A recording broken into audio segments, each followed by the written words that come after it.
Mes frères et sœurs, voici VAR Congo Télévision pour notre intérêt quoi. VAR Congo TV, la télévision qui fait la guerre. VAR Congo Télévision. Congo TV, ah ouais. la télévision qui fait la guerre au mensonge. Bonjour, hello la famille, je nous espère très bien portant. Alors, en ces jours, Tokutani des Soussou, encore une fois de plus avec vous. Donc, Namokolo Mwalelo, Toye des Soussou, à un très bon matin. Toye Kokabola des Soussou, les plaisirs, au bisoto la Moukina Yango, et plaisir, il y a qu'au partager le bonheur au fait. Alors, l'argent ne fait pas les bonheurs, mais les bonheurs, c'est tout ce qui vous entoure. Nayango wana, il faut vraiment pour s'assurer, il y a qu'aux entourer des bonnes personnes et des bonnes choses. C'est alors que le Varoise et Varoise, en séjour au Koutani Lisusu Awa, donc Tolingi Bongo, Totambo la Penza, na compte toujours, il y a découverte. Ensemble avec VAR Congo Télévision, Nelelo Penza, Tozali plus précisément, Awa na kati ya commune ya Massina. C'est alors que Massina eza munene makasi mais kasi lelo tokozwa parti kaka un moko. Nous avons opté pour le quartier 2, babenga ngo quartier 2 et puis elanda marana kombo ya Pascal na simana yango. Alors awa tozali penza plus précisément justement na arema ya Tchanga. Alors babenga ngo arema ya Tchanga pourquoi? Parce que eza na rivière awa bisika baza au katisa awa bisika bomona kabasele wana nde yango wana mai ya Tchanga. Mai ya Tchanga ayeko kabola bongo la commune de Massina hein comment on appelle ça de l'autre côté Zanjili nangambo wana Njili et puis nangambo oyo toza déjà na commune ya Kimbanseke. C'est alors que nangambo oyo c'est toujours Massina parce que ko uta na bitabe eza déjà Massina tango katisi mai oyo olongwende na Massina quartier 1 okotisko Massina quartier 2. Alors awa ndebi pa iwapi penza tozali ko débuter tranche na biso ya découverte ya mokolo mwalelo tokotambola ensemble na bino pour découvrir ensemble le quartier de Pascal ya commune ya Massina. Toujours na kati ya République démocratique du Congo, ville ya Kinshasa, lelo penza nous allons avancer ensemble avec vous pour découvrir le quartier ensemble. Donc voilà. Yo oyebaki déjà le quartier 2 ovanda awa okola awa to oyoka sango baboti na yo bavanda awa to bakola awa lelo ozomona yango lisusu une fois de plus. Mais na yo pe oyoka yango kana sango otikala jamais kokoma na quartier 2 otikala jamais kokoma na Pascal lelo vraiment ensemble tozolakisa bino Pascal oyoka na sango oyoka na ba radio na ba TV na masolo lelo penza nde toye kolakisa yo yango. Alors sans plus tarder, je vais vous amener ensemble avec moi à toza déjà na station Pacifique. Donc soza awa on a facilité comme la maison communale il y a quoi avancer. Alors avançons ensemble avec moi. Venez avec moi.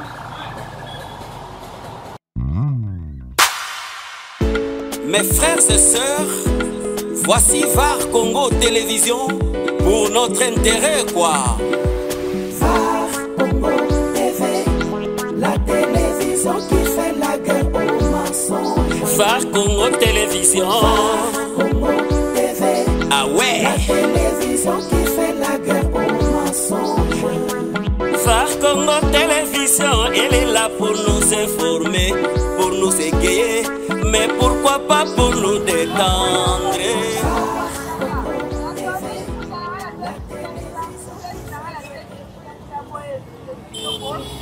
Donc voilà, awato zali bongo na kati ya quartier 2.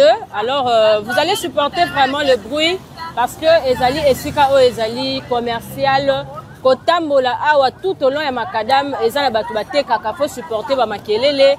Donc on doit faire avec aujourd'hui.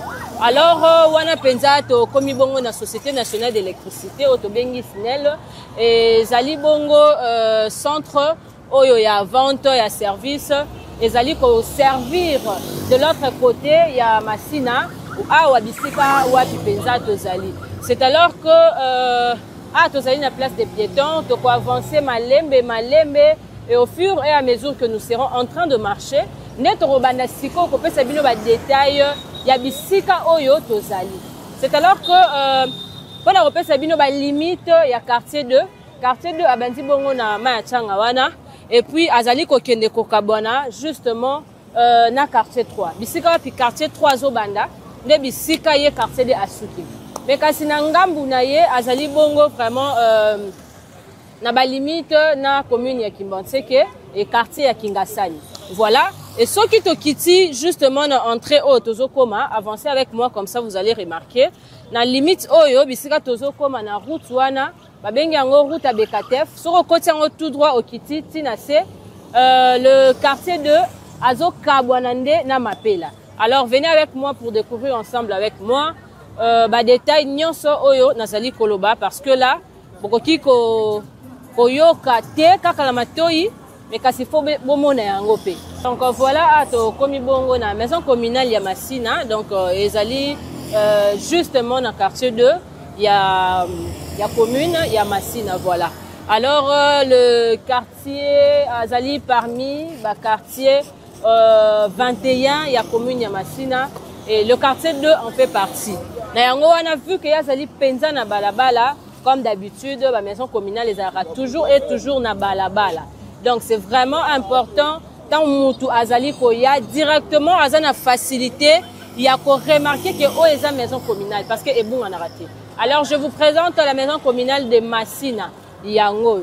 Oyebaka yango nakala lelo oyo tala ndenge comment ou soit s'améliorer ou soit comment ça ezana yonde mutu oyebaka on a kamto yebisa biso.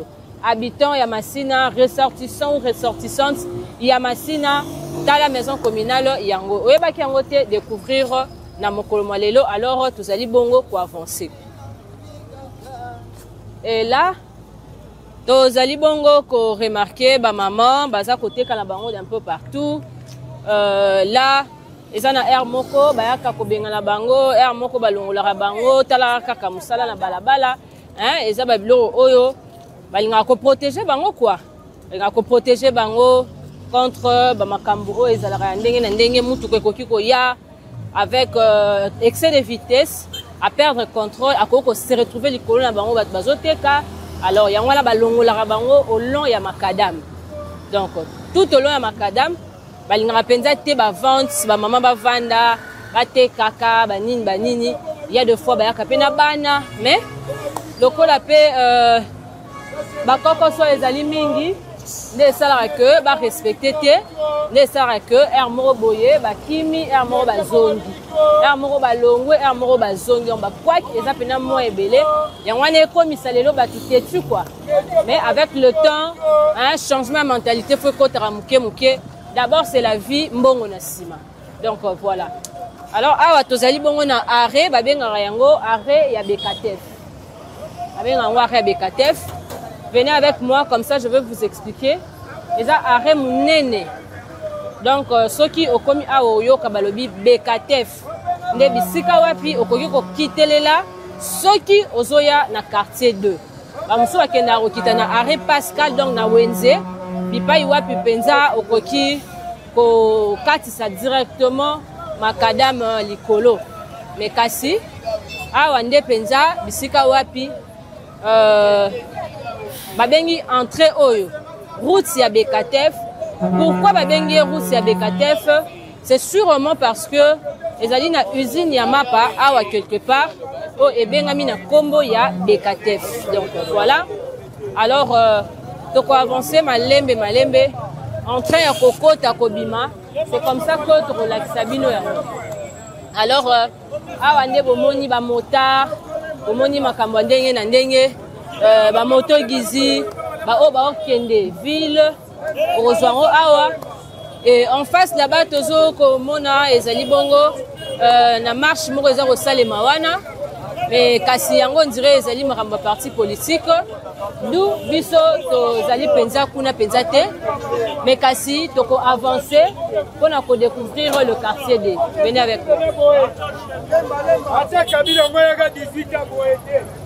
Retenons que le quartier 2 fait partie de la commune de Masina à Kinshasa en République démocratique du Congo.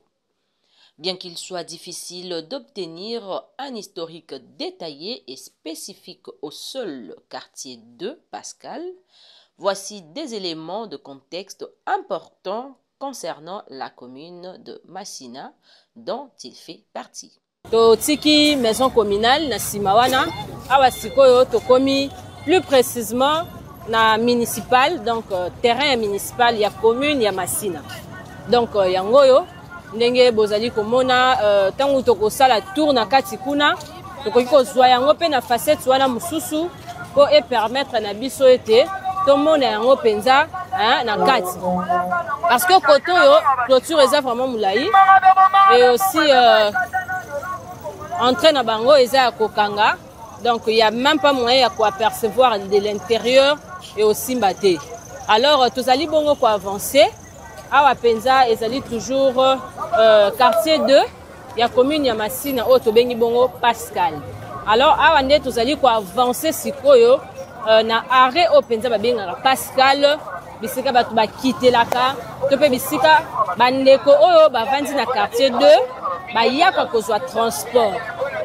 Alors ceux qui babimi na Pascal te babimaka sikoyo na entrée oyo ya Bekatef. Voilà. Malgré que usine wana ezala su na kombo ya Bekatef te, mais direction wana route wana etika na kombo wana. Alors tozali ko avancer vers passerelle. Ndenge bozomona ngo déjà na musika tokoma wana et puis tokomata pona kopesa mo ba détail mususu.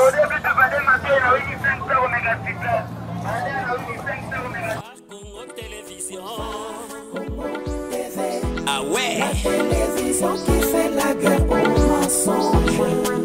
Phare Congo Télévision, elle est là pour nous informer, pour nous égayer, mais pourquoi pas pour nous détendre.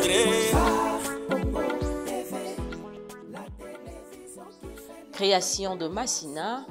La commune de Massina a été créée par l'ordonnance numéro 68/026 du 30 mars 1968 dans le cadre de la création de nouvelles entités administratives.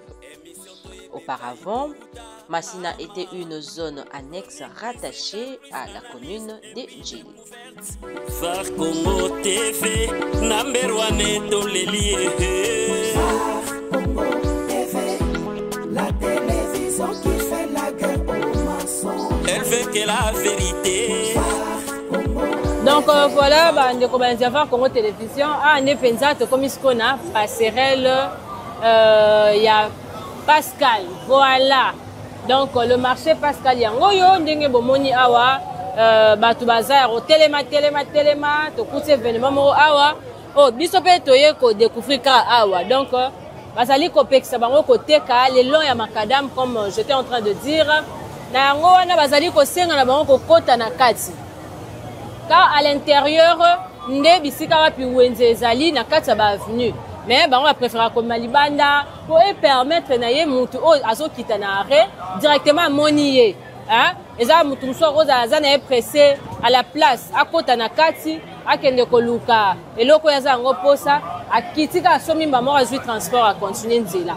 Alors yango bango va préférer abimane awa ateka na ye awa azana facilité et ko permettre ya sala nini ale kanzela na ye na pete donc mutu azosomba asombi aleki nzela na ye na pete mais kasi bazali kopekisa bango koteka awa bazali kobengana tomoni wana kabase lezoya na sima batadi progrès pe baleki bazosala trouble bazobengana batu kolanda bambangu donc c'est un peu mystico de sol mais kasi biso ozali ko avancer na kati ya découverte na biso ya mokolo molelo awa tozali bongo na passerelle ya quartier 2. Passerelle oyo ezali ko permettre na population tango azali koya koluka auta na ngambu oyo ya Pascal akene na ngambo kuna ya Pascal parce que Pascal comme quartier Pascal lokola wenze voilà Pascal lokola quartier eza mingi koto oyo babengi quartier 2 voilà mais Pascal lokola wenze akati siti na ngambo wana kuna C'est alors que passerelle oyo permettra na ba citoyens congolais, na ba habitants ya Kimbantseke pe ya Masina, ya quartier DP ya Kingasani, bakatisaka avec toute sécurité. C'est alors que au lieu katisa na se epesaka ba risque ba danger ba nini ba chauffeur akoko uta na saut de mouton oyo ya Pascal okita na vitesse tant yo ko luko katisa wana le ba lokoti yo ekosala mabe makasi. Yango nde esalaka ete batu baya na bango awa oyo ezali marche pona bato bazali ba handicapé ba personnes âgées ne bakatisaka awa akiti na ye kuna na ngambo. Mais kasi pona biso ba jeune kolongolo banzoto ezali nanu tosalaka mingi escalier. Neti na ngambo wana bokomona escalier na romata na kokitela kuna bokomona escalier zana pona ko permettre na marche ya biso ba o tozana nzoto makasi. Donc voilà. Voilà à tokomi bongo na centre de santé et clinique Elonga. Voilà. Ezali bongo clinique moko o ezali créé il y a longtemps. Et 8 mois mikolo et 8 mois bangonga et 8 mois batan. C'est alors que les personnes oyo ba yebi yango bazawana bakoki ko se souvenir lisusu totali penza ba oyo babotama awa tope oyo abota awa tope oyo ozana ndeko na yo azwa ba soin awa hein komela biso na commentaire est-ce que modèle yo moneli yango na ndenge oyo yebelelaka yango ezaka yango ou soit ezwi ba modification ebele. C'est alors que awa toza penza likolo ya passerelle, il y a comment on appelle ça, il y a Pascal, voilà, et juste en face de moi saut de mouton ezawana to bende la bino pena bilili po ete bosa nini bomona yango saut de mouton oyo ezalaki penza défini justement pour na ko aider na biso ba imboka ba auto circulaka awa na kati ya ville ya Kinshasa. Encore plus précisément na Masina awa na quartier 2 et permettre kana bay o bazali ko leka vert ba matana bango directement likolo akero kita kuna na ngambu kasi na bay oyo ayebi ko déposer batu na nzela na lokola balobaka déposer te ba déposaka colis hein mais kasi mutu ba déposaka ete na sens wana alors ba o ba kitisaka batu na nzela bango ba leka penza na se et permetaka na ko empêcher topé ko luka ko diminuer ba embouteillage. Voilà, c'est alors que ne pena bozomona marché ya Pascal o boyoka na sango yango ekei boye nyonso kasi awa ezali na esika oyo soko kei boye oke okatsa obimi kuna na ngambu okomi na ngambu ya Kimbantseke na ngambu oyo toza na ngambu ya Masina. Alors tokokitele na biso awa po ete tomeka mpe kokota bakati po ete bomona quartier 2 en question et à la Kalolenge ni. Merci. Donc voilà awa siko tozo salela ba escalier yango penza et pesa mi bongo pona biso ba jeune pona biso ba etozali nanu na mai na makila na nzoto mais kasi pona ba oyo ba AGC pusani pona ba oyo azali peut-être bosono azana ba difficulté à se déplacer ne bango penza ba salela mingi marche wana bomonaki ya plat pour avancer malembe de façon que asanini akoma likolo et puis akatisa. Donc voilà. Na ngo wana tozo kita toza toujours na marché à Pascal na kati ya quartier 2 na Masina. Merci, venez avec moi.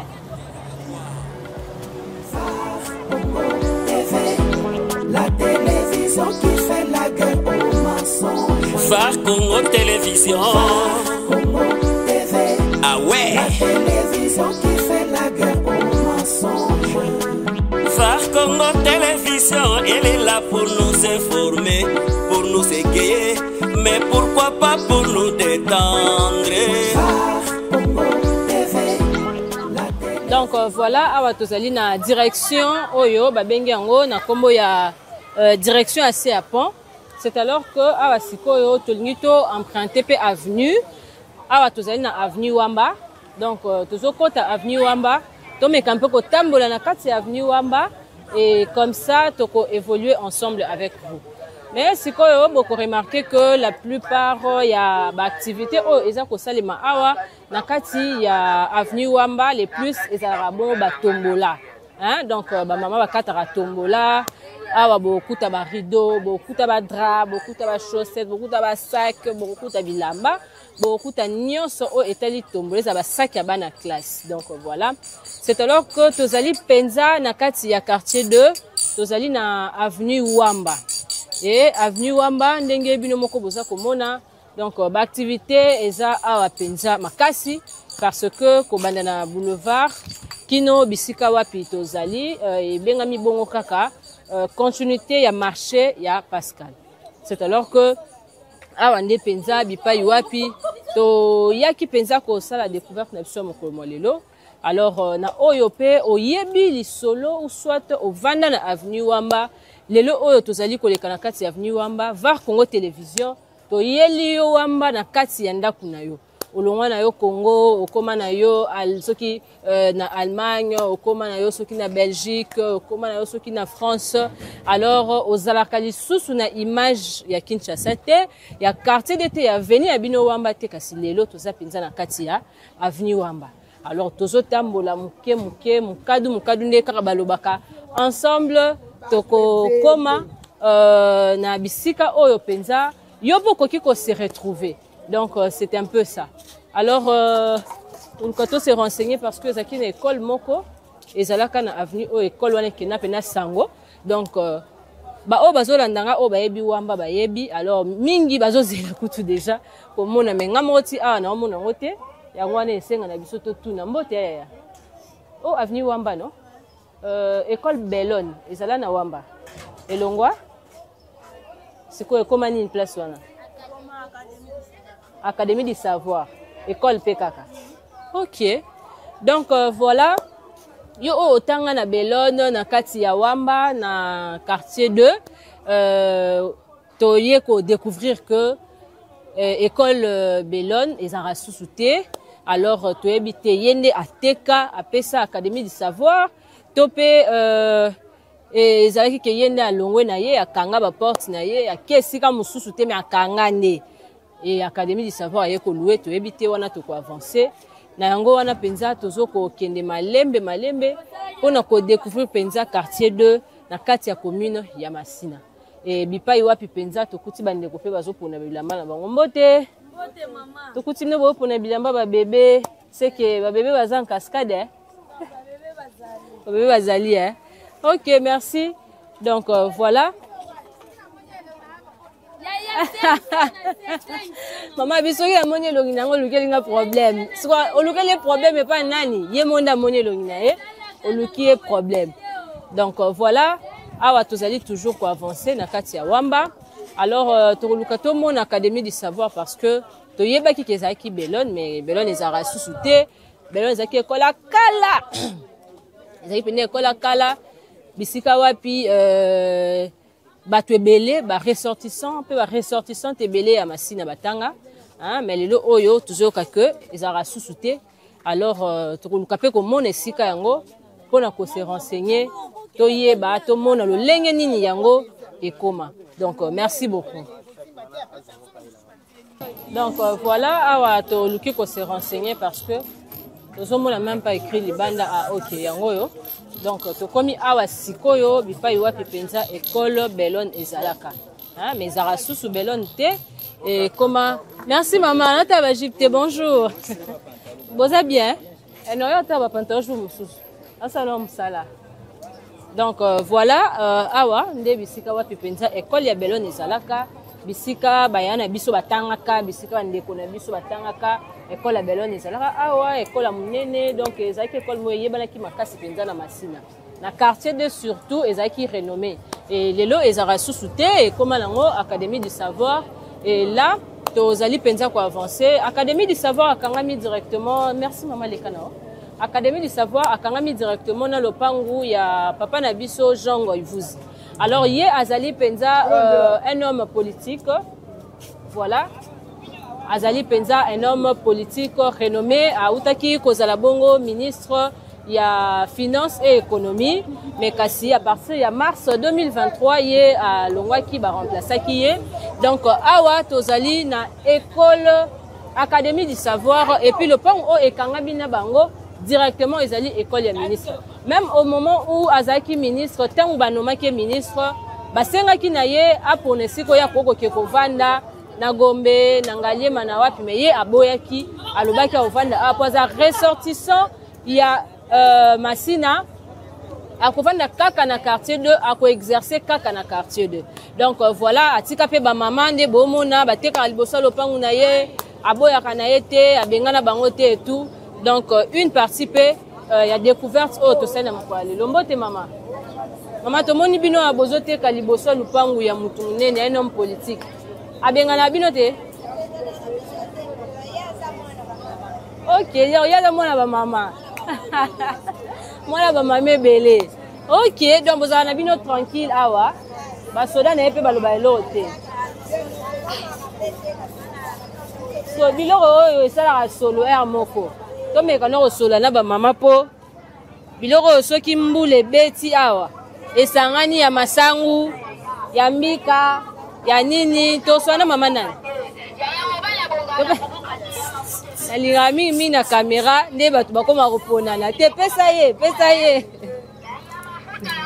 mbote mama OK mama tokuti bino awa na kati avenue Wamba bozoteka sikoyo to remarquer bayebisi biso ete awa ezalaki Belone et puis awa eza juste lopangu ya papa na biso Jango Ivuzi ye azalaki ministre ya finance et économie lelo atikala député provincial et puis national sikoyo kokamwa na ngai ezali ete atiki bino boteka liboso lopangu na ye homme politique ya munene bosalaka ndeni bomeka mpe koexplike biso bosalaka ndeni awa tout justement toteka liboso ya ndako ya ministre Jangoyi un homme social un homme play aponaka mutu te aponaka ekolo te mutu moko aza fidèle mutu moko aza na komikitisa ayebi pasi ya bamama en plus atanga na mbongo ya bamama bayebi ke bamama nde basungaka bana batangisaka bana mwaya bouge biso eza te totekaka tofuta pa meme ata 10 francs atungisaka biso te abenganaka biso te toza libre asiportaka solo ezalaka te biso moko nde toza boye soki toteki toteka biloko akauka toteka biloko ya solo te soki toteki na poko wana tozwi kombo tozwi tozwi totie na saki oyo topesi mutu ake kobwaka meme mutu oyo abwaka wana mutu asala salo biso moko nde tosiporta tozwi mbongo liboso nanu ye mo mutu abanda kosiporte azwa bato awa basala asalongo awa na minito mpe tozwaka tozwaka mwa ndambo ya biloko topesi mutu oyo akenda akombaka awa akenda kobwaka bamatiti antuka kote solo mpenza tozaka solo te abujaka te aza social tobengaka un homme social humble mwana bamama ebele mpenza mwana bamama ebele vraiment aza félicité parmi bapoliticien mosusu oyo bazala soki neti lelo abimi omwana neti aza na posa ya population te akobengana bato liboso ya ndako na ye ndenge omona liboso ya porte na ye bamama mpe bafandi wana na bapilipili baoteka sola pilipili mpe ezokota wana sola pilipili ezokota meme bambinzo oyo nde eza bo basolo ya mbinzo ezokota ntina ndako elobelaka eloko moko te merci beaucoup mama tosepeli mpenza na intervention na bino donc voilà awa touti kosolola na bazosala na kati awa ya académie du savoir mais wana sikoyo bapesi biso badetail ete Belone kolongwa na ye alongwaki nde bango bayaki na bango kozwa esika po ete bango sikoyo basala nini baévolue toujours na même domaine ya éducation en fait alors yo tanga na Belone mwana Masina mwana quartier 2 tala école na yo école na bino lelo awa ezalaka lisusu te alors ekoma na yango école mususu voilà mais toujours dans le même domaine il y a éducation na cadre toujours il y a encadrer ba jeunes il y a mboka na biso donc voilà awa to komi penza liboso ya lopangu ya papa na biso Jango Ivuzi oto beteli bino lisolo bomoni ba mama nde bazoteka ti liboso ya porte na ye bomoni ba mama donc batikeleka place au mutu kane kokota na place au mutu kane koko bimelela donc a dérangeaka bango te atika bango kimia alobi yaza mona ba mama bamama nde mutu basala ete ya tanga mpe kaka na bambongo oyo alors akoki jamais kolongola bango kobenga na bango basalaka force na ye au fait po yazala oyo aza lelo bamama bavotaka ye donc c'est un peu ça na yango wana tozo kocontinue tozali ko avancer pona kobima penza de l'autre côté ya route ya Bekatef hein tozala penza fara na usine ya mapa na kombo ya Bekatef toko solola na bino toko pesa ba détails et en fin de compte nde penza boko découvrir ensemble le quartier. Voilà. Massina est considéré comme l'un des nouveaux quartiers populaires de Kinshasa, caractérisé par une forte densité de population et souvent de problèmes d'infrastructure et d'urbanisation, quartier excentrique et d'extension. Maman bazote kabambika bawangila bambinzo biloko ndenge na ndenge donc awa manger bio awa kolia bio et puis to se renseigner na ba prix ekolo moko ya mayebo eza na 30 000 francs ekolo moko ya mbinzo eza na 30 000 francs et ekolo moko ya mbika ezali bongo na 6 000 francs et voilà awa penza lia bio awa peno konuna noki te o ngai vivre frais na couloir oyo eyebani te oza posa ba pilipili oyo ya comment on appelle ça kokauka awa nyonso ezali o madesu mbwengi nguba mobesu oza posa ya kosala koli na yo eya na poto oye ana Pascal na veni wamba osali babilacha na yo oambale okotisi ekepoto ekoma kitoko.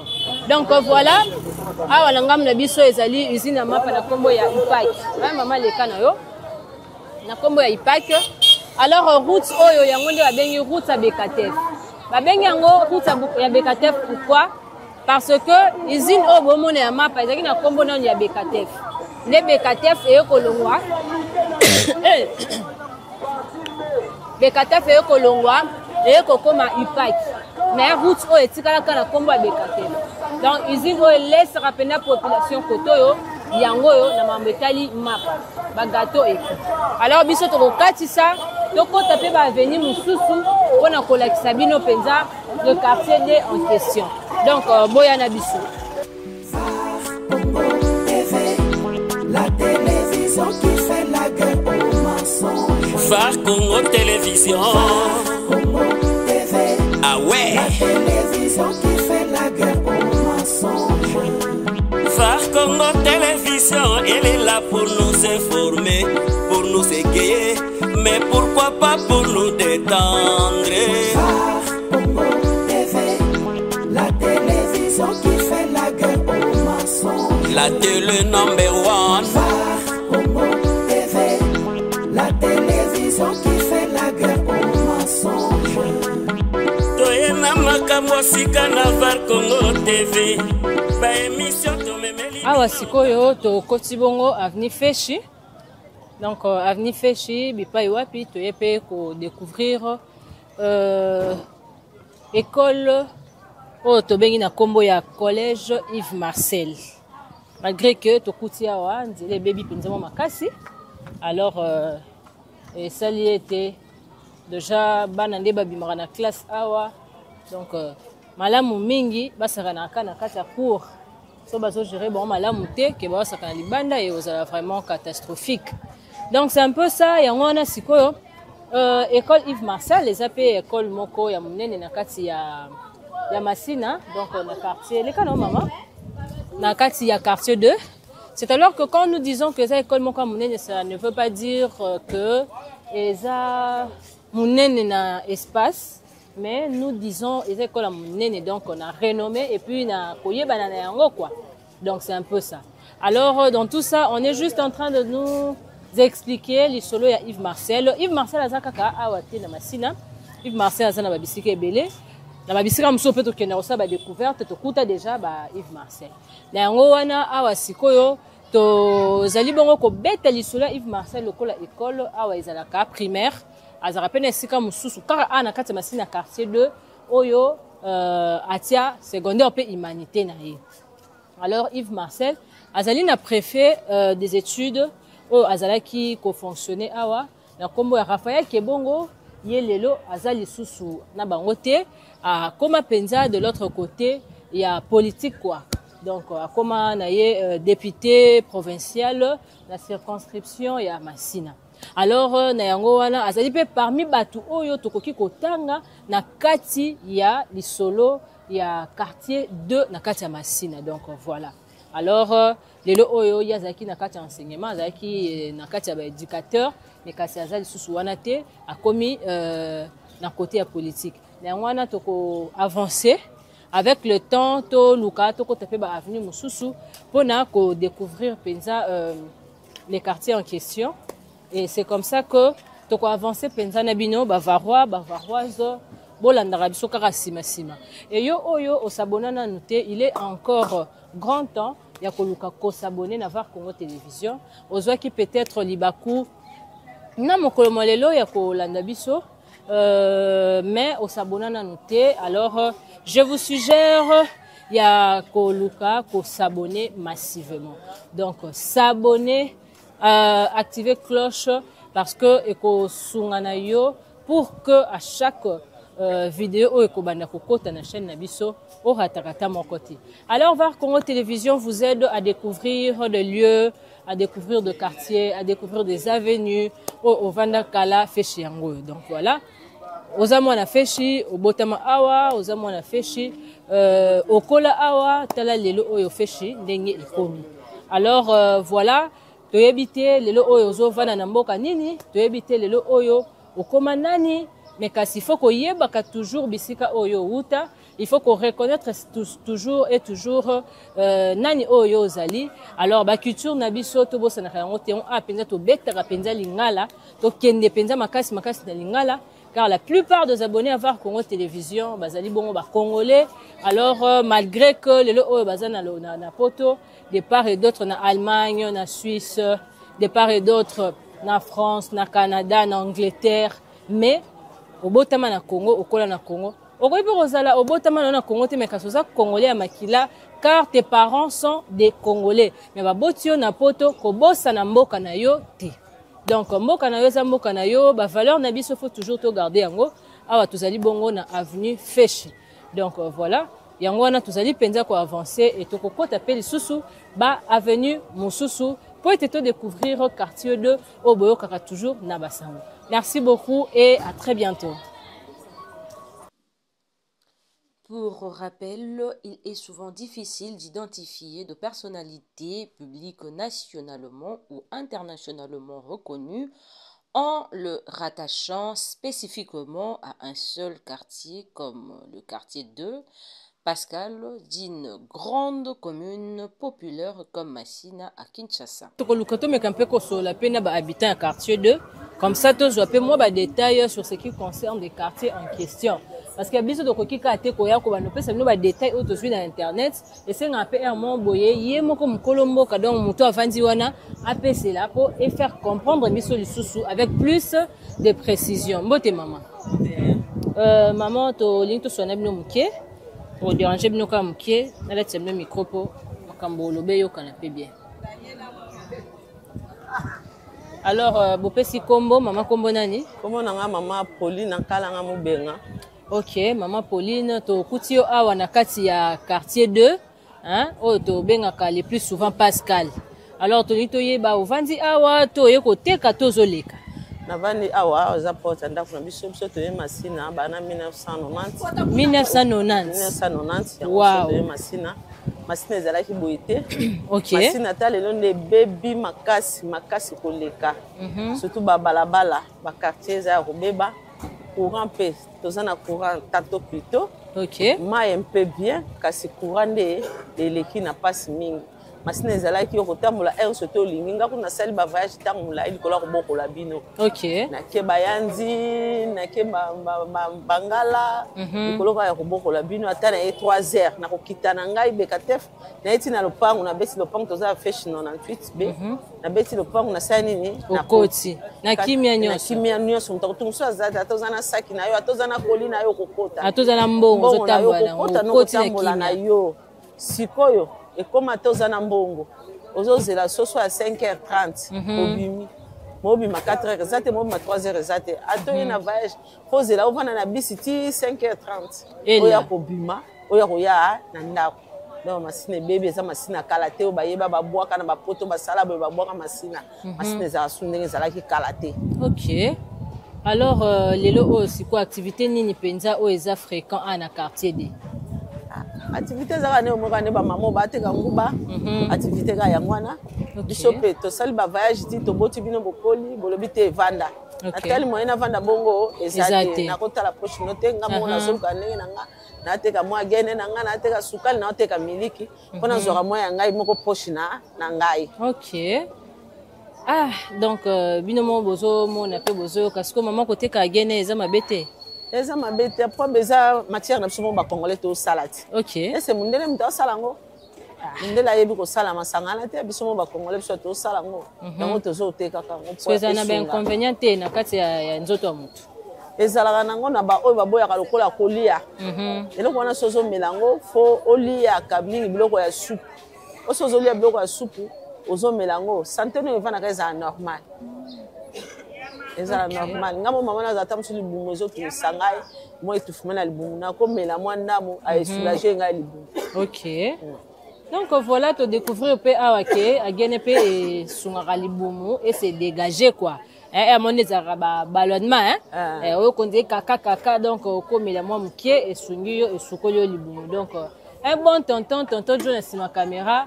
Donc yo moko oyoki ba makam oyo toye ko futana mo awa to découvrir o toye ba quitter. Donc merci beaucoup. Alors maman biso to comme merci ko kende to yebite so lilo basuke ko kozana. Lilo basuke zakaka boye bandenge nini ya développement ya bano asiko ba okola. Bano asiko yo bino mwana ko yoka biso kasi bano asiko balingi ko yoka biso te muso ko pekisa ye mususu akesi malisheti muso azolanda baninga boye na boye bapaka bakomo bimisa mbongo moko oyo ezangela mutuna na makolo boye bandenge nini ya osa développement na bana wana so bolukela bango mwa entreprise moko boye ko benda bango bangaje bango basala nini basala ka po balongola makaniso na kosimba lisheti eza mabe botama na défaut te kasi okoma na défaut oyo kanakite na kimukolo na yo eloko asuka ngana lobi yango. Merci beaucoup maman, to sepeli penza na interview na bino. Na yango apina to tiki bino bonne journée. Merci maman. Donc voilà bino moko bo yoki ndenge maman alobi na ndenge maman aleli. Donc maman simbi penza beaucoup plus côté infrastructure abeteli biso lisolo ya banzela bino moko bozomona. Donc voilà bino moko bozomona maman bi masine zaki boete tango oya ya ka masine na 1990 masine ezalaka boye te mais tala lelo ndenge ekomi abeti mpe lisolo ya mayematali comment on appelle ça électricité aye kobeta mpe lisolo ya mayematali mai abi mai moi ça va mais kasi courant lotiliki donc mindondo makasi. Alors bino mo kaka ndenge bozali na kati ya komona ba difficulté ezali penza moi makasi na ba habitants na ba citoyens o bazali kobika na kati ya quartier D na kati ya Masina na kati ya Pascal ndenge to bengaka yango. Alors na yango nde biso tozali penza ko continuer tozali penza ko avancer na kati ya découverte na biso ya mokolo molelo. Alors bolanda ngai po ete to découvrir le sous plus lokola oyo to uti koyoka ete agene komela yango na excité mais mwandambu et sous la rappel libumu. Donc voilà oyeba kite yeba. Merci beaucoup. Donc voilà ato komi bongo na avenue Kizenga. Voilà. Donc Kizenga ka oboyebi ya Kizenga donc dédicace toko benga ngo avenue oyo ezwa kombo à partir ya kombo nae. Mais là on va se renseigner koluka koyeba est-ce que les habitants mususu avandaki awa o kombo na ezaki Kizenga ou comment on ne sait pas. Mais on pourra nous renseigner mais Kizenga o biso toyebi renommé. Hein, comme homme politique, nde obiso toujours beta lisolo sikoyo Kizenga. Mais tokoluka siko koyeba na ba habitants soki ba ozana connaissance wana est-ce que kombo o eza Kizenga ya papa o ya politicien to eza na habitant moko avandaka awa peut-être mutalibosa somaka lopangu nde yango bazwa kombo na ye ba pesa na avenue et tikala nanu entre guillemets. Alors nous allons avancer peu à peu et ça serait comme ça. Nde toko découvrir sikoyo ba détail mususu awa tozali na Kizenga numéro 84. Alors veuillez passer, c'est la rue non? Donc c'est un peu ça. Alors il y a deux enfants qui sont instruit et de façon que ceux qui ont moni caméra lobby on filme ça non batuba les cambote hein. Excusez, je vais vous déranger juste un peu. Bah ici biso que na avenue au un ministre mon azali ko vanda awa ministre portefeuille. Est-ce que vous avez connaissance wana? Ah bon bien été hein. OK, d'accord.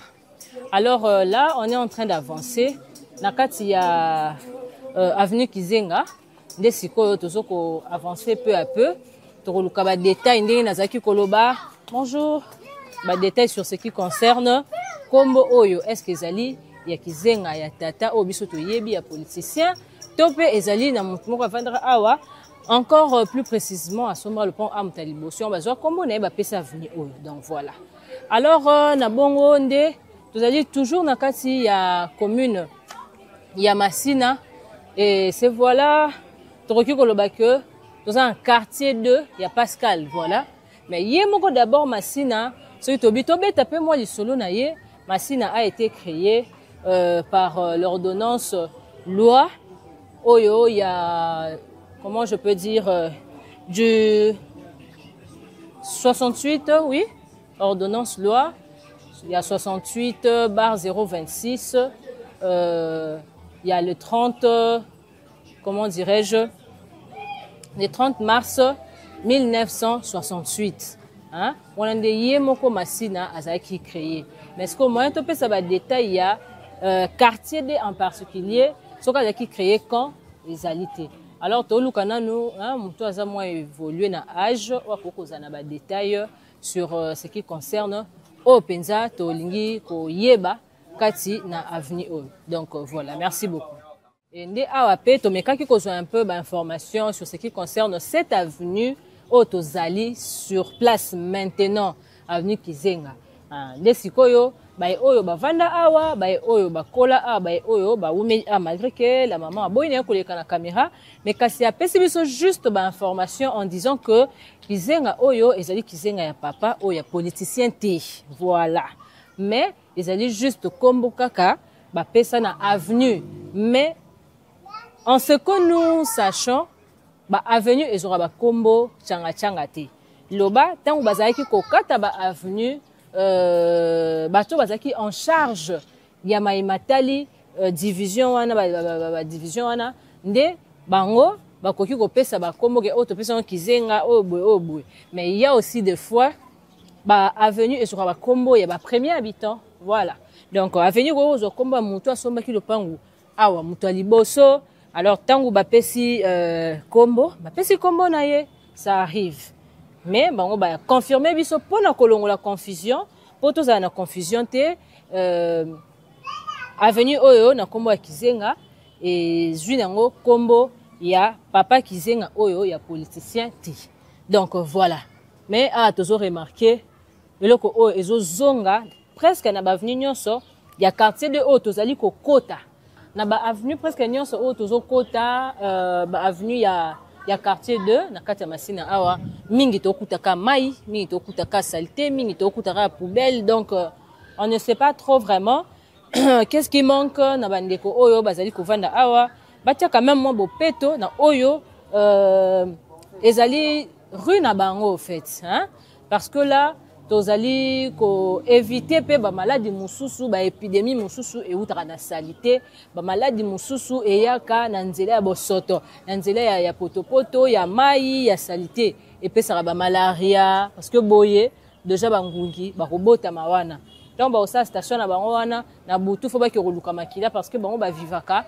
hein na makila ya bato et siko ekokoma ba malaria et tout allez bana baza ko bela bana baza ko souffrir et comment l'état tel biso likambo oyo tangu nzeleza na nuboye kita nous population kita nous va citoyens hein o tozali ko vivre na esika totiaka bopeto totiaka vraiment bopeto c'est alors que awa penza to komi na lopango ya ministre pe ya portefeuille na kombo ya Jackson Chimakinda awa nde penza bisika pi yepe afandi donc ce sont des gens oyo bazali ko reconnaître bisika oyo bango babimeleli bisika oyo bango bauteleli bato oyo baza na capacité ya ko reconnaître passé oyo bazali kopesa pe lisusu valeur na présent po ete futur pe ezala lisusu kitoko makasi. Donc c'est un peu ça lolenge moko tozali kotambola awa. Il y a de ces gens là oyo bazalaka avandi na masina mais kasi tangu oyo azui pouvoir oyo bana masina bango moko bapesi ye misusu tomonaka okomona a changé na ye quartier a changé na ye commune omona musu abitinga funa ki ovanda bakota likolo misusu pe ezalaka nango baraison moko oyo ezali nango valable parce que des hommes politiques baza bato moko babimaka ba 1 heure kozonga ndako na 3 heures compte tenu ka ya makambo musala et soki siko aza na bakote mo eza trop enclavé et kosala ye penza mwa pasi epesa kokoso na yango wana bamingi pe bapréféraka a changer sika na ntango oyo a changer statut mais kasi ndenge tozali koremarke na découverte na biso ya mokolo ya lelo na kati ya quartier 2 tomoni mpe tozoyoka biso moko na meso mpe na matoi oyo balobaka mona meso voilà. Je suis sûr que c'est chez les Congo, on est balobara bongo. Alors bino moko bozomona, bino moko bozo comprendre que il y a de ces gens-là au bazar na facilité ya ko garder bisika oyazala qui quand même a changé statut na ye ya vie même quand titre na ye échangé mati ou quoi que ce soit. Donc c'est déjà une bonne chose tozali ko découvrir awa. Alors, tozali bongo na Avenue Kizenga, ne tozali toujours ko avancer peu à peu ensemble avec vous, donc découvrir makambo ya malam. Alors, tozali ko continuer toujours et toujours, tozali ko continuer na bino, toko tambola penza na kati ya quartier 2 na kati ya Masina. Alors, aujourd'hui, je suis en train de vous montrer ba parcelle ya ba renommée, ba homme politique o ba yebani o ba ba grade aminene mais kaso ba vanda na Masina na kati ya quartier 2. Donc bana Masina bana quartier 2 bino moko bozomona yo o pe ozara lisusu awa te tala Avenue Kizenga yango yo lolengo tika kango lolenge oyo kutela kango tongo botamaka na lelo ndenge komi. Dis-moi un peu en commentaire différence eza nini na o biso tozali ko trouver ezali na bosoto o ekoti na bosoto o ekoti et batu pe bazali ko négliger nde tomoni justement liboso ya ministre nde eza na bopeto mais kasi kuna nyonso salité na salité mais aka rafeni moko. Merci beaucoup wana tozali ko avancer awa tozongi penza na route o ya Bekatef ko yango nde penza ekaboli quartier 2 na katikati. Voilà route o ekaboli quartier 2 na katikati. De l'autre côté, c'est quartier 2. De l'autre côté, c'est quartier 2. Mais il y a un boulevard, route à Bekatef. Il y a un tout droit qui nous recommande la direction à Kulumba. Ce qui la direction à Kulumba, à Kei, vers la Kuna, tout ça sous le quartier d'été. Alors, tu peux avancer parce que Kulumba, direction Kulumba, et ça, Kakanakati, il y a quartier 2. Tu recotes moi Moukier. Et puis tu vas avancer pour tout ça et la paix. Ngambouana, lokola, tokotaki de l'autre côté. Merci beaucoup.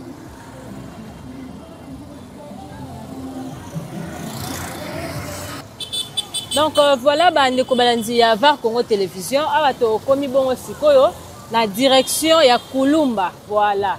Alors que j'étais en train de vous parler de la direction ya Bekatef. Ezalaka kombo Bekatef compte tenu ya usine wana. Ya mapa oyezaki kombo Bekatef mais lelo et comme UPAC mais direction oyo atika toujours na kombo wana ya Bekatef. Alors soko qui s'est tout droit de se retrouver awa c'est alors que on nazali na croisement des avenues oyo ya Kulumba direction Kulumba ainsi que Bekatef. Alors ceux qui ont se dirigé boye bisika bomo na ba moto ezo kende oyo yango essayer ko kende tout droit kino bitabe Bitabe auto bengi na komba marché de la liberté kuna ezali sous quartier 2T mais tu dois expliquer bino ce trajectoire oyo tu dois expliquer bino direction oyo soko keibo tout droit bitabe soko leki bitabe okokota sikolo kwa yo muto komi ko kende Petro Congo. Voilà soko komi lokola na ngambo na Petro Congo okoleka Petro Congo bo okota sikoyo Donc ozoke lokola ba poids lourd wana ba point chaud mais nzela kati okoma na boulevard ti. C'est alors que nzela o penza ezali kotonga ma misala ezosalema. Soko pousse wana na bitabeto okoma kuna te. Pourquoi? Parce que ezali le sous quartier 2T. Et aujourd'hui to baito sala quartier 2. Découverte la biso eza quartier 2. Yango wana soki oza awa na station service oyo babengi na kombo ya Segap pardon. Soro ke tout droit boye au côté sikoyo toujours Massina quartier 2 mais quelque part on est à la limite au quartier 2 style côté quartier 3. Na ngam wana siko so ke tout droit direction oyo ezali komema tina Siforco oyo e bimi pe sous na kingasanya ya suka et ke sous boetina suka na rail. Alors biso todo ça il a le local quartier 2 mais on a tout avancé poto mekampe ko tambo susu na kati ba avenue mususu ya quartier 2 et comme ça to ko découvrir yango penza en long et en large. Alors c'est parti. Congo Télévision pour notre intérêt quoi. Congo TV, la télévision qui fait la guerre aux mensonges. Phare Congo Télévision. Congo TV, ah ouais. la télévision qui fait la guerre aux mensonges. Phare Congo Télévision, elle est là pour nous informer, pour nous égayer, mais pourquoi pas pour nous détendre. Congo TV, la télévision qui fait. Donc comme vous pouvez remarquer, commune de Massina, marché Kulumba. Et au Ezali, parmi les marchés à Minene, il y a commune, il y a Massina, mais plus précisément, il y a quartier 2. Voilà. Parce que sur total la commune, il y a Massina, il y a mon marché à Minene, donc tout ça, le marché, moko ya Minene, au Babengi, comme le marché de la liberté. Au Tobengara plus, na kombo ya Bitabe, voilà. Et voilà, des marchés à Minene, il y a commune, il y a Massina.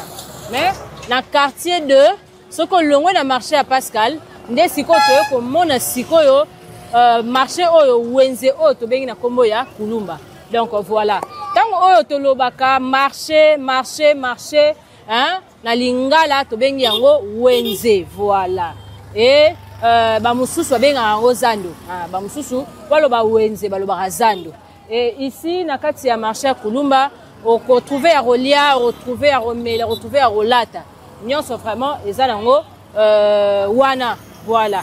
Et c'est alors que awa tozo koma sikoyo na direction à Tombola biloko ebele za awa ezara bilamba friperie quoi bateka mingi ba friperie donc Tombola na lingala nde na français to bengi yango friperie et na yango wana siko awa nde bipai wapi penza to koki kokota to mekampe ko traverser kino to kokota pe ba avenue Mususu pour découvrir toujours le quartier 2.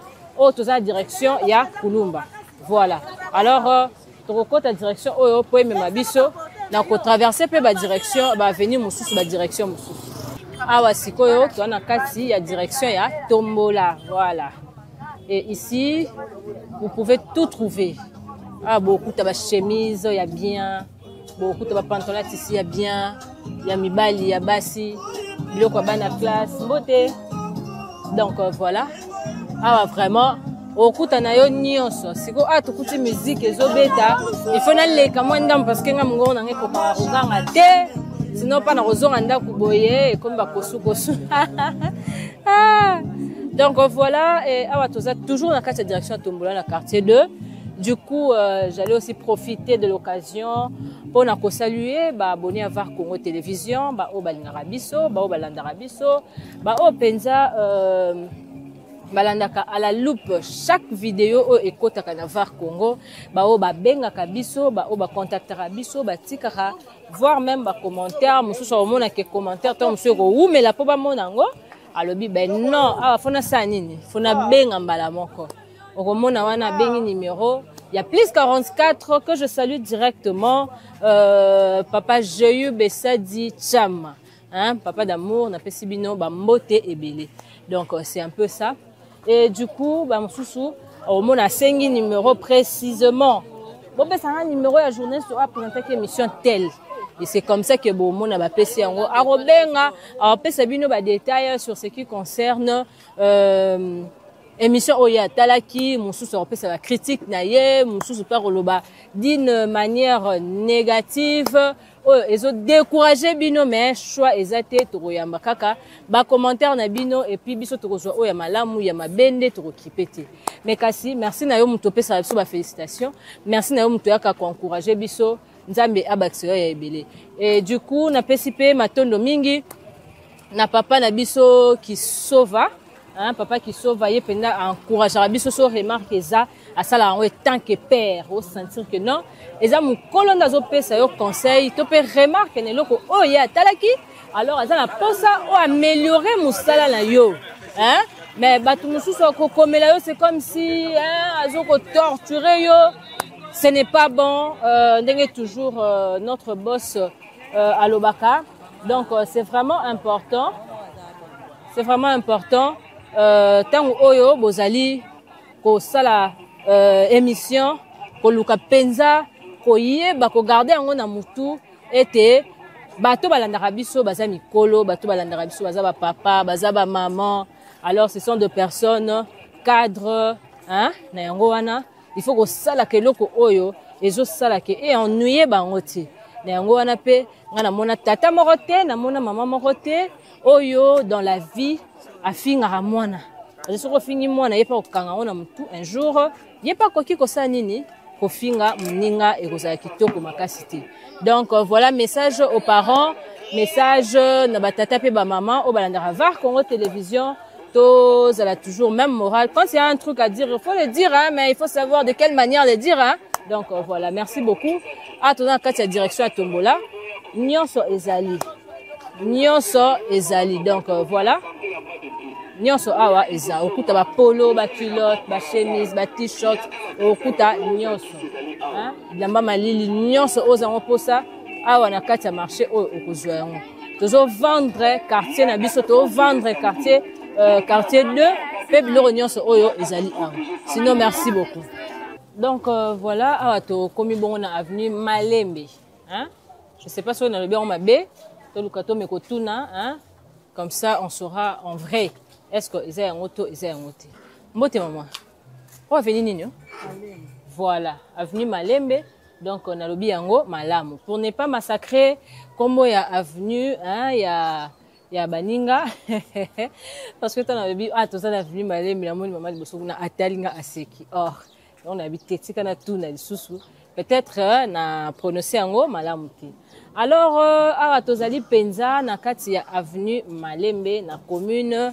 ya Masina na kati ya quartier 2 hein au babengaka le plus souvent Pascal voilà alors awa nde penza bipai wapi biso tozali kotambola tozali ko traverser avenue Malembe muke Malembe mukadu po ete tokende vraiment ko découvrir le quartier 2 comme toujours na yango wana nde tozali penza ko pesa ba détails sur ce qui concerne l'historique il y a quartier 2 na yango wana tant toza ko beta lisolo ya quartier moko il y a toujours eu de fois romona que ba détails mususu ko bana kozala le plus souvent oyo etali commune mobimba donc voilà alors na yango wana tant tozali ko beta penza lisolo na maematali commune ya Masina parce que yé pena dali lié directement na quartier 2 tozali komona été hein commune ya Masina ezalaki bongo créé par l'ordonnance numéro 68/026 hein 1968 voilà je suis sûr que je ne me trompe pas le résultat ezali penza exact hein du 30 mars 1963 voilà et c'est comme ça que ezalaki à partir il y a la création à une nouvelle entité pourquoi parce que yemorona no commune ya Masina auparavant azalaki d'abord na kati ya njili voilà mais tant baye sikoyo ko kabola tant baye ko kata nde eye ko sala ete que a koma commune yemoko hein à côté et c'est comme ça que tozali ko avancer pour na kozwa pe ba détail ya quartier obiso tozali hein mais kasi une fois il faut to bete pe solo ya commune oye azali bongo na kati Donc, c'est un peu ça. Et c'est comme ça que tous allons penser Kotambola, toujours dans kati ya avenue Malembe, et puis tous allons avancer. Malembe. Dans kati avenue Malembe, puis tous allons avancer Malembe, pour na ko kende penza, ko découvrir le quartier en question. Bonjour. Sikoyo to zobi mabongo na direction ya Dokolo. Donc voilà. To bimi siko oyo avenue Malembe to koti sikoyo direction ya Dokolo. Pe beaucoup remarquer que ils ont quoi moi mini marché moko oyo ba maman ba sali la ka pour na ko tourner toujours mbongo comme d'habitude hein. Donc ba maman bazali penza batu oyo bazali ko koluka kozala plus na kati ya ba activité lokola tozali ko trouver awa. Alors na kati ya quartier 2 ba activité oyo ezali penza les plus fréquentés ou encore toujours utilisés ezali bongo côté commerce, voilà. Alors côté commerce yango tozali komona ndenge ba maman bazoteka bazali ko créer mo ba marché mo ba nini hein mo ba activité moko informelle ba activité formelle pe ezali na kati toujours ya quartier 2 to ko trouver bongo ba église to trouver ba école to ko trouver ba marché to ko trouver ba activité ya ndenge na ndenge hein. Donc c'est un peu ça. Et ndepenza tozali bongo ko avancer tozotambola toujours na kati ya direction oyo babeng na kombo ya Dokolo hein. Ceux qui au reconnaître place oyo tozali komela biso na commentaire. Donc dis-nous que non na moni penza bisika boleki wana na moni lopangu na biso na moni mesa mama na biso na moni esika tozaki kosakana na moni sopo moni mama moko yo yebaki komela biso na commentaire mama wana leki wana asimi mwana komona mama na deje na yebiye et ko ça biso ba bien to comprendre te bolanda biso vraiment na bokebi nyonso. Voilà. Alors tozali bongo ko avancer malembe muke mukadu ndepenza tokokende kosilisa découverte na biso ya mokolo mwalelo. Alors découverte na biso ya mokolo mwalelo tozalaki penza plus précisément na kati ya quartier 2 hein, na Pascal na commune ya Massina. Alors to tambola to découvrir ensemble et puis to conclure masolo na biso ya mokolo mwalelo. Hawa sikoyo to tiki direction o ya Wenze ndenge to utaki ko tambola penza. Alors siko to koti bongo avenue dispensaire. Voilà. Na kati avenue dispensaire toyeko kutape école ona kombo ya Kivuvu. C'est alors que tozali penza plus précisément na kati ya avenue dispensaire. Voilà. Bonjour. Alors to ko avancer peu à peu nde sikoyo to ko découvrir pe avenue oyo. Hein, na kati avenue oyo nde toyeko découvrir école na kombo ya ITIC Kivuvu. Hein? Bakivuvu pe ezali ba école ya kala, bakivuvu ezali ba école ya lelote, bakivuvu ezali ba école oyo ezalaka na tangu wana tozali komona ba Belone, tozalaki komona bakivuvu, tozalaki komona ba école ya ndenge na ba Saint-Barthélemy, hein, tozali komona ba Bondeko wana tozotanga ba école oyo ezali na kati ya commune ya Massina. Alors awa nde penza tozali komona hein, Kivuvu na kati ya quartier 2. Donc voilà.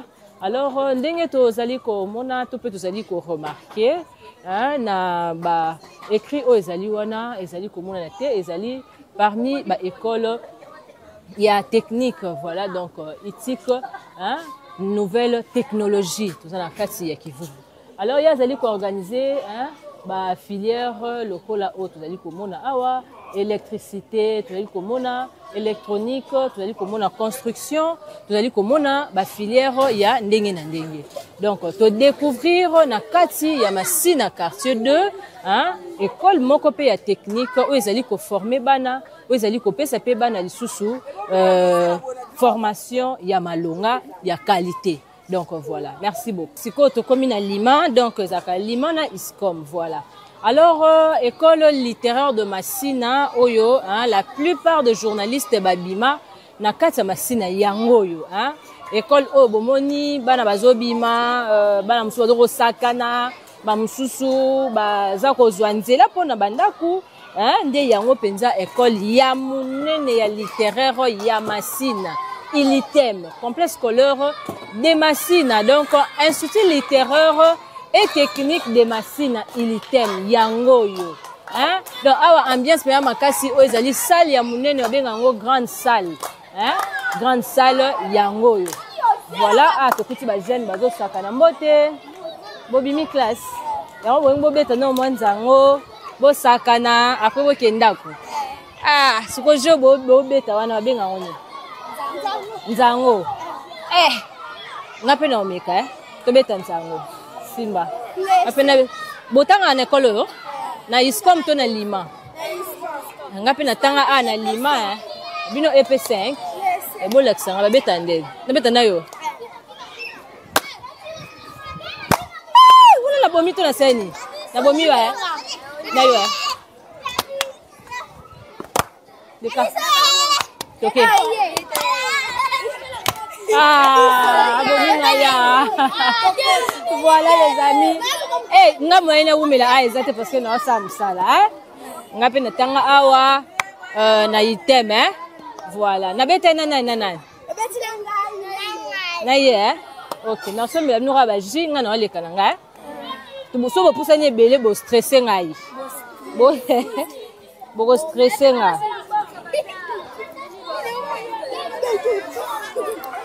bozela tobeta na yo nani simba yo kaboli na ye voilà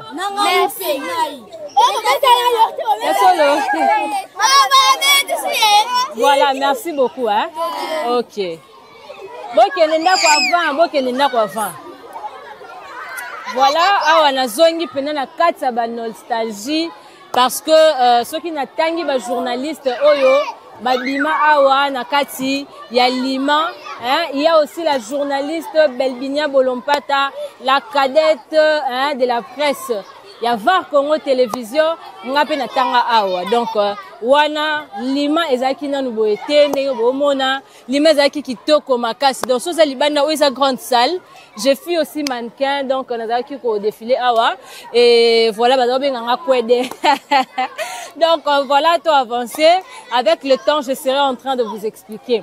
Eza école ya Kalamakasi. Aujourd'hui, je suis licenciée depuis 2019.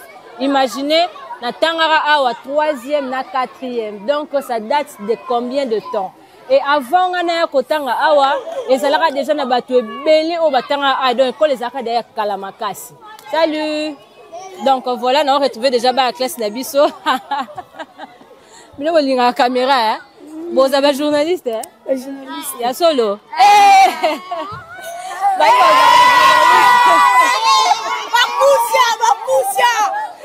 Donc voilà.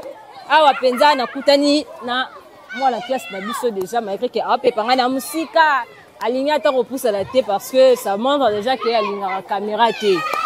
Alors awa ne penza bisika wapi biso totangaki bisika wapi to salaki littéraire. Bonjour. Voilà.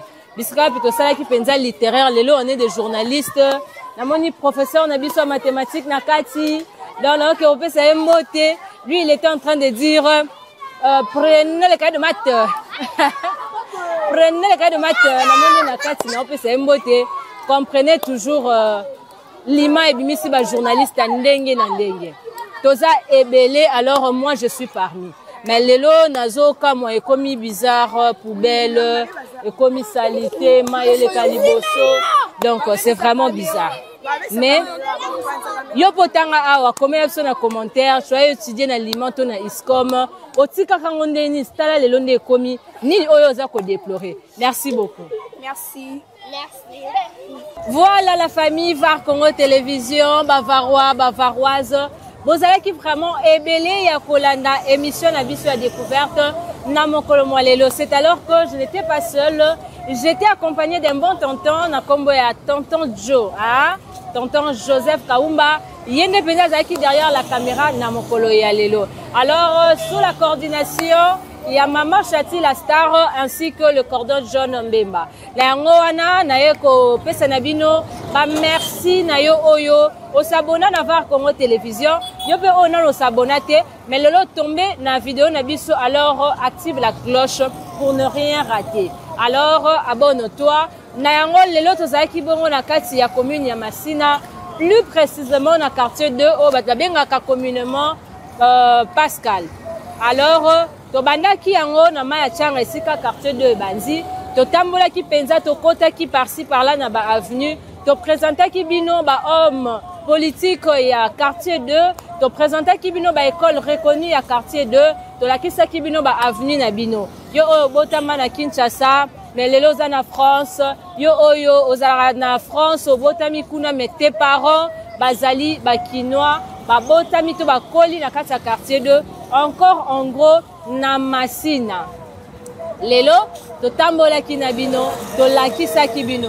N'oubliez pas de nous laisser en commentaire que namoni école na biso, namoni ndaku na biso, namoni avenue na biso et que ça la biso ba bien. Laissez-nous un message gentil qui va encore une fois de plus nous encourager à plus travailler pour vous satisfaire.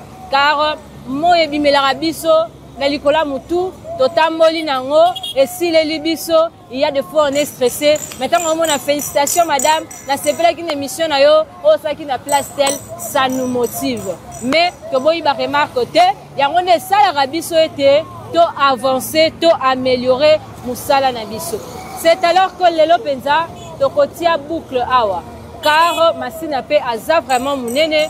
To saela ki bino ba quartier mususu lelo to proposer bino quartier 2 mais soki olingi ete to ya na quartier na bino, to ya na village na bino, to ya na commune na bino, n'oubliez pas de nous laisser un message sur les numéros qui s'affichent au bas de votre écran na plus 44 depuis Angleterre. Je fais de gros bisous à maman Mireille Kebana ainsi que à ma copine privée na kombo Esther Chama na bo sanité ba ebonso oyo ba soutenaka VAR Congo Télévision topé ba encourage kabiso. Alors je vois monsieur Do va partir à Genève na Suisse, je vois papa Jean-Marie Kabengele na France, je vois de l'autre côté ceux qui na bo sani kombo na yo Olimbi Singai na moni bongo moto la Nzambe na kombo ya Francis Mao au mois na yo na pesi susu ba mbota mailam. C'est alors que tokoka tapenza awa pona kosenga na bino merci matondo. Alors à très bientôt.